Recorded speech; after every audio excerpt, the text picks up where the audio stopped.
নমস্কার বন্ধুরা, আমি ঋত্বিক আর আমাদের চ্যানেল ভবিষ্যৎ দৃষ্টিতে সকলকে স্বাগত জানাই। বন্ধুরা, নবম ভাবের অধিপতির বিভিন্ন ভাবে অবস্থান নিয়ে আমরা যে সিরিজটি শুরু করেছিলাম, আজকে তার অষ্টম পর্ব। আর আমরা আলোচনা করব নবম ভাবের অধিপতি যখন অষ্টম ভাবে অবস্থান করেন তখন জাতক বা জাতিকা জীবনে কি ধরনের ফলাফল লাভ করে থাকেন।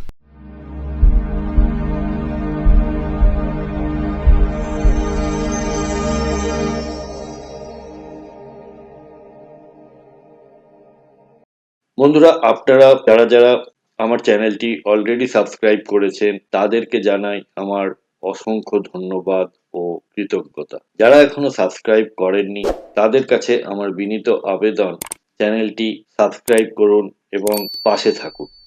বন্ধুরা, নবম ভাব আমাদের জন্মপত্রিকাতে একটি বিশেষ গুরুত্বপূর্ণ ভাব। এই ভাব থেকে আমরা পাই ভাগ্য বা সৌভাগ্য, ধর্ম, বিশ্বাস ও আধ্যাত্মিকতা।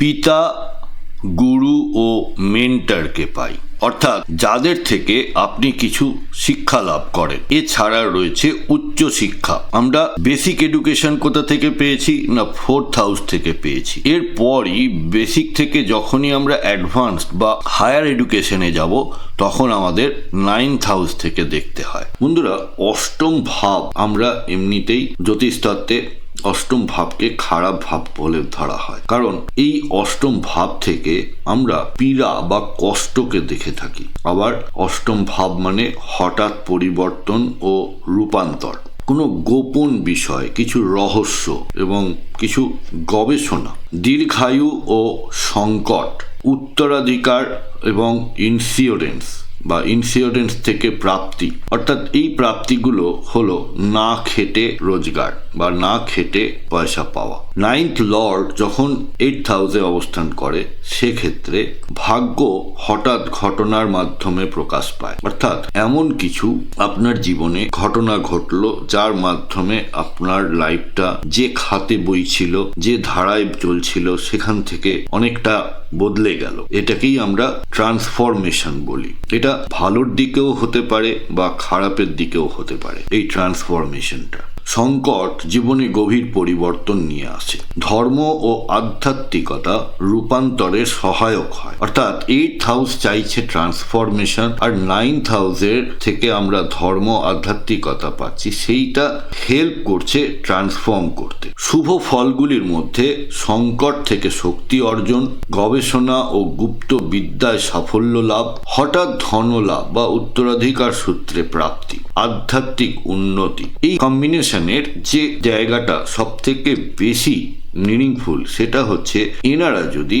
জ্যোতিষ, তন্ত্র বা গুপ্ত বিদ্যার অধ্যয়ন করেন তাহলে খুব ভালো সাফল্য লাভ করে থাকেন। গভীর গবেষণা বা বিশ্লেষণী ক্ষমতা, রহস্য ভেদের দক্ষতা। এই যে আমরা সিবিআই, ইডি, সিআইডি এখানে যারা চাকরি করেন বা কাজ করেন তাদের এই ধরনের রহস্যভেদী ক্ষমতা থাকে। আর্থিক ও উত্তরাধিকার যোগের ক্ষেত্রে হঠাৎ অর্থপ্রাপ্তি হয়, ইন্স্যুরেন্স, লিগ্যাসি বা যৌথ সম্পত্তি থেকে লাভ হয়। ঝুঁকিপূর্ণ বিনিয়োগে সতর্কতা প্রয়োজন। কেরিয়ারের দিক থেকে বলতে গেলে গবেষণা ও ইনভেস্টিগেশন, জ্যোতিষ, তন্ত্র বা মনোবিজ্ঞান, ইন্স্যুরেন্স, ট্যাক্স বা রিস্ক ম্যানেজমেন্ট, চিকিৎসা বা সার্জারি যদি কিনা শুভ গ্রহ সহ অবস্থান করে বা সাপোর্ট করে। আর নেতিবাচক ফল অর্থাৎ পাপক গ্রহের যখন প্রভাব পড়ে তখন হঠাৎ করে ক্ষতি বা দুর্ঘটনা ঘটে থাকে।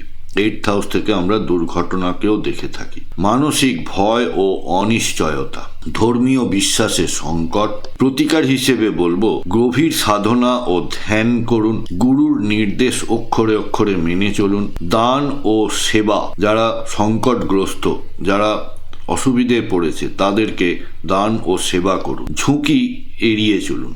বন্ধুরা, আমাদের এই ডিসকাশনে কোনো পার্টিকুলার চার্ট ধরে বা গ্রহের অবস্থান ধরে কিন্তু কোনো কথা বলা হচ্ছে না। আপনার কোনো হাউসে যদি সমস্যায় থাকে বা জীবনে কোনো ধরনের সমস্যার সম্মুখীন হন, তাহলে আপনারা ভবিষ্যৎ দৃষ্টির সাথে যোগাযোগ করতে পারেন এবং আমাদের কাছ থেকে আপনারা কনসালটেশন নিতে পারেন। আপনাদের ন্যাটাল চার্ট বা গ্রহগত অবস্থান জন্মকালীন, তার সাথে দশা অন্তর্দশা এবং আগামী দিনের যে ট্রানজিট এবং তার প্রভাব, এই সব মিলিয়ে আপনারা একটি রেজাল্ট বা সলিউশন আমাদের থেকে পেতে পারেন। কন্ট্যাক্ট নাম্বার এবং ওয়েবসাইট এবং চেম্বারের অ্যাড্রেস সবই দেওয়া হলো, আপনারা সময় মতো যোগাযোগ করতে পারেন। বন্ধুরা, শেষ করার আগে আর একবার, ভাগ্য পরিবর্তনের মধ্যে দিয়েই কাজ করে। সংকট জীবনের গভীর শিক্ষা দেয়, আর এই যোগ আধ্যাত্মিকভাবে শক্তিশালী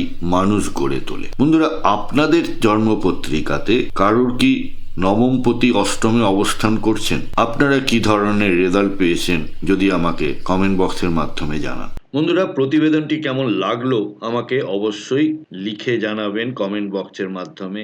যদি ভালো লেগে থাকে তাহলে একটি লাইক করবেন, আর আত্মীয় স্বজন বন্ধু বান্ধবের সাথে শেয়ার করতে ভুলবেন না। আজকের পর্ব এখানেই শেষ করছি।